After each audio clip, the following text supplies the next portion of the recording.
그렇군요.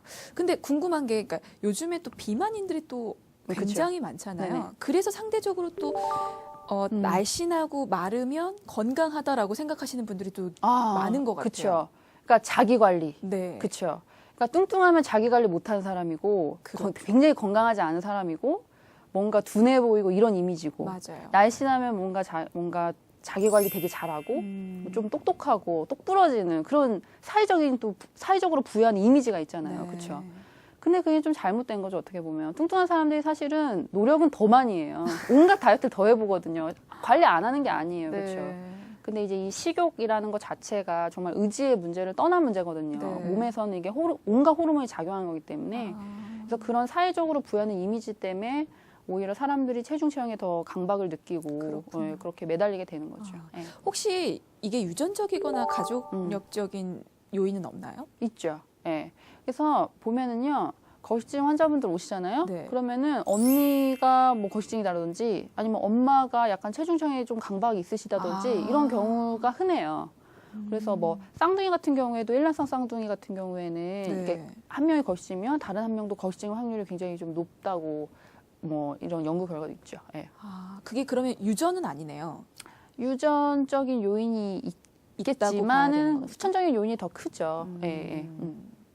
근데 거식증처럼 이제 너무 식사에 제한을 하다 보면 이게 다른 질환도 생길 수도 있을 것 같은데 혹시 어떤 합병증이 생길 수도 있습니까? 네, 합병증 진짜 많아요. 예를 들면 거식증 환자분들은 일단은 이제 저체온증에 빠지기가 쉬워요. 네. 네, 저체온증에 빠지기가 쉽고 그리고 거식증 환자분들 같은 경우에는 실신을 또 자주 해요.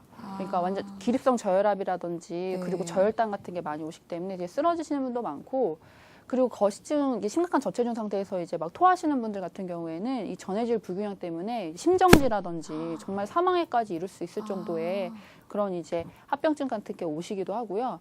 그리고 정말로 거식증 환자분들은 이제 골절이 잘 일어나는데 엄마가 딸을 그냥 이렇게 안아서 올렸는데 갈비뼈 부러지신 거예요. 어머. 그러니까 조금만 압력이 가해져도 막 뼈 부러지는 거예요. 뼈가 너무 약해져 있으니까. 골다공증? 예, 그런 골다공증도 있는 거죠. 그렇죠. 그리고 이렇게 살짝 미끄러지면 우리는 중심을 잡잖아요. 네. 얘네들은 중심을 못 잡아요. 그냥 바로 빵 하고 넘어져 버려요. 그래서 정말 크게 다쳐요. 예, 그러는 경우도 많고. 그러니까 여러 가지 뭐 외상이라든지 뭐 전해질 불균형, 심정지까지 심각한 합병증이 많죠. 네. 근데 식사 제한뿐만 아니라 폭식하고 나서 보상 심리로 구토도 많이 한다고 하셨잖아요. 그렇죠. 구토로 인한 합병증은 없습니까? 구토도 정말 많은데 구토를 하게 되면 일단 아까 말씀드렸듯이 침샘비대 이렇게 침샘이 이제 부어 올라서 얼굴형이 변하기도 하고요. 그리고 구토를 자꾸 하다 보면 전해질 불균형이 오니까 굉장히 몸이 붓고 그리고 이제 심장에 이런 전해질 불균형이 와서 그것 또한 심정지를 일으킬 수 있고요. 그리고 구토하다가 잘못 이제 기도로 들어가게 되면 흡인성 폐렴으로 사망할 수도 있고 그리고 뭐 심장마비 같은 것도 일어나서 사망한 케이스도 실제로 있고요. 그러니까 굉장히 이제 뭐 구토로 인한 부작용이 많은데 또 이제 위천공이나 뭐 식도염이나 이런 것들은 기본이고요. 그리고 구토를 자꾸 하면은 되게 끝까지 다 빼내야 된다는 생각을 가지신 분들이 많아요. 그래서 여기 뭐 눈에 실핏줄까지 다 터질 정도로 그런 경우는 굉장히 흔해요. 안타깝네요. 그렇죠. 치료가 가능합니까? 네, 이것도? 치료가 가능한데 치료는 가능합니다. 네, 치료 방법 좀 알려주세요. 네, 치료 같은 경우에는 아까도 말씀드렸듯이 일단은 인지치료랑 이제 인간중심 치료라는 이런 이제 치료법을 기본으로 해서 좀 짧게는 3개월, 길게는 1년까지도 이제 상담 치료를 계속 받아오셔야 되는데요. 일단은 뭐 첫 번째로는 좀 식습관을 교정을 시켜요. 예를 들면은 굉장히 식사 습관이 불규칙하거든요. 그래서 일단 4시간 이상 공복이 없도록 일단 식사를 좀 어레인지를 해놓고요. 이제 식사 패턴을 잡아놓고 그 다음에 이분들이 생각과 사고가 바뀌지 않으면 이 행동이 고쳐지지 않아요. 그래서 그 생각과 사고를 바꾸는 그런 인지행동 치료를 하게 되는데요. 그게 어떤 거냐면 예를 들면 이분들은요 배부르면 무조건 살찐다고 생각해요. 무슨 말인지 아시죠? 배부르면 이제 무서운 거예요. 분명히 살찐다고. 근데 배부르고 살찌진 않잖아요. 누구나 다 배부를 정도까지 먹잖아요. 그런 생각들이라든지 자기만의 식사 규칙들이 있어요. 뭐 몇 시 이후에 먹으면 안 되고 뭐는 이거 뭐 빵 먹으면 무조건 살찌는 거고. 그러니까 어떻게 보면 너무 엄격한 식사 규칙들이 있잖아요. 그런 규칙을 어기면 무조건 살찐다라고 생각해요, 스스로. 그러니까 그런 것들이 사실은 자기만의 생각이지 객관적이지 않잖아요. 그런 것들을 다 사고를 교정해줘요. 그래서 좀 더 현실적이고 객관적으로 상황을 볼 수 있게끔 또 도와주죠. 그리고 이제 또 스트레스를 이제 어떤 강박적 행동들, 폭식이나 이런 걸로 풀지 않고 이제 좀 이성적 사고라든지 아니면 감정 수용법 통해서 이렇게 좀 자연스럽게 넘어갈 수 있도록 같이 이제 훈련도 하게 되고 굉장히 치료법이 여러 가지가 있습니다. 인지 치료가 그러면 약 1년 정도? 길게 1년이고요. 네. 1년까지 가지 않으시고 뭐 2개월 안에 끝나시는 분도 있고요. 사람마다 굉장히 틀려요. 이게 만성 질환이에요. 네. 그래서 보통 한 2년은 넘어야 병원에 와요. 2년 넘어야 오고 6년, 8년, 10년, 20년 되신 분들도 와요. 그러니까 네. 치료 기간에 따라서, 그러니까 이제 그 유병 기간에 따라서 너무 많은 증상들이 다르기 때문에 그렇군요. 치료 기간이 뭐 2개월이 됩니다, 3개월이 됩니다, 될 수가 없어요. 네. 네. 거식증도 한약 치료 하시죠? 네, 거식증 같은 경우에는 일단은 이제 좀 기혈이 굉장히 많이 부족해 있잖아요. 생리도 네, 안 하고 있고. 그렇죠. 그래서 기와 혈을 보충해 줄 수 있는 여러 가지 한약재들이 들어가게 되고요. 그리고 이제 굉장히 더부룩해요. 네. 그렇기 때문에 소화 쪽에 도와줄 수 있는 약도 들어가게 되고, 그리고 거식증 환자들은 체중 회복 과정에서요 굉장히 몸이 많이 부어요. 그래서 이 붓기가 다 살이라고 생각해서 막 체중 회복하다가 포기하시는 분도 많거든요. 네. 그래서 이제 붓기를 좀 조절해 줄 수 있는 여러 가지 한약재도 같이 들어가게 되죠. 네, 그런 식으로 치료를 합니다.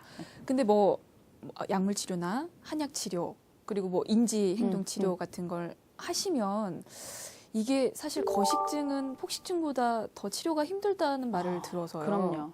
폭식증 환자분들은 동기가 더 강해요. 왜냐하면 이 폭식 때문에 살이 자꾸 찌고 있잖아요. 네. 그러니까는 살찌는 게 싫어서라도 치료를 받으려는 의지가 강하거든요. 네. 근데 거식증 환자들은 내가 애쓰게 그렇게까지 빼놓은 거잖아요. 근데 도로 찌워야 되는 거잖아요. 그렇죠. 어떻게 보면 완전히 역류하는 거잖아요. 네. 그러니까 그거를 굉장히 싫어하죠. 그래서 동기가 더 저하되어 있어요. 그리고 거식증 환자들은 자기가 아직도 뚱뚱하다고 생각해요. 그러니까는 우리가 보기엔 되게 말랐잖아요. 네. 근데 그것이 다 거짓말이고 자기는 자기가 뚱뚱하다고 생각해요. 그렇기 때문에 그 상태에서 살을 찌우라 그러니까 반감이 심한 거죠. 그렇겠네요. 그러니까 본인 스스로 나으려고 하기보다는 주변에서 걱정돼서 거의 강제적으로 치료를 받게 하는 경우가 많기 때문에 치료가 훨씬 어렵죠. 네. 그러면 이걸 치료는 받아도 재발할 확률도 굉장히 높겠네요. 거식증은. 그렇죠. 이게 사실은 이 거식증이든 폭식증이든 사실은 자존감이 가장 큰 문제예요. 예를 들면은 뭐 그래 뭐 좀 찔 수도 있지 그냥 난 나잖아 이렇게 이제 자존감이 네. 좀 있는 사람들은 사실 이런 병에 걸리지도 않죠. 그래서 사실은 폭식이 나아졌다고 해도 그리고 거식 증상이 나아졌다고 해도 실질적으로 자존감이 회복이 안 되신 분들은 네. 또 재발해요. 외부적인 자극이라든지 뭐 여러 가지 상황에 의해서. 그렇기 때문에 저희 같은 경우도 그렇고 뭐 여러 병원에서는 자존감을 회복시켜 줄 수 있는 치료도 같이 병행을 해요. 그래서 이제 자존감이 좀 회복이 되고 성격의 이런 구조적 변화가 제대로 구축이 되면 그때는 재발이 없는데 단순히 증상만 없애는 쪽으로 치료를 하다 보면 이게 얼마든지 또 재발이 될 수가 있고 네. 그러니까 보통 2년 이내에 재발이 좀 되는 경우가 많아요. 네. 네. 설명을 듣다 보니까 섭식장애가 굉장히 힘들고 또 무서운 질병이라는 생각이 드네요. 그럼요. 끝으로 섭식장애를 막기 위한 예방법이 있으면 좀 알려주실까요? 일단 뭐 아까도 말씀드렸지만은 이제 사실은 이 병의 시작은 사실은 부모와 가정 환경부터 시작이 되는 거예요.